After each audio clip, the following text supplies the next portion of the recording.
Philadelphia wants to put warning labels on foods with high sodium. And frankly, I agree. Philadelphia City Councilwoman Blondell Reynolds Brown introduced legislation that would require chain restaurants to put warning labels on menus for items or combination meals that contain more than the daily recommended intake from the U.S. Food and Drug Administration, which is currently set at 2,300 milligrams a day.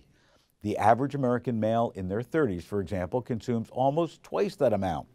Under this legislation, chain restaurants would have to place a label, visible in plain sight, next to foods on both printed and electronic menus that says sodium content is higher than the daily recommended limit. And it also has to say that high sodium intake can increase blood pressure and the risk of heart disease and stroke. The councilwoman cited stats that showed dangerously high rates of hypertension and heart disease in Philadelphia, in particular among African Americans.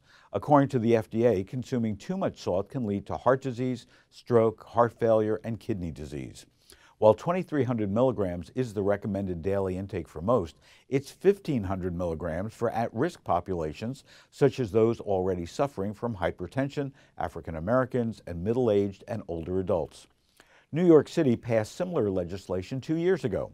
Sonia Angel, New York's Deputy Health Commissioner, said that the majority of salt in our diet doesn't come from the salt shaker.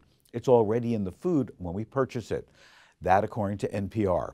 And that makes restaurants a really important place to give people guidance about how they might be making decisions, if they choose to do so, that might protect their heart and their health. Alyssa Morin, a registered dietitian and doctoral student at the Harvard School of Public Health, conducted a survey that discovered adults ate about 1,300 milligrams of sodium in a single fast food sitting. But when the subjects were asked to estimate how much sodium they consumed, get this, the average guess was just 200 milligrams. They were off by about 650%. She also found that 25% of the people we approached had absolutely no idea about the sodium in their meal and couldn't even provide an estimate.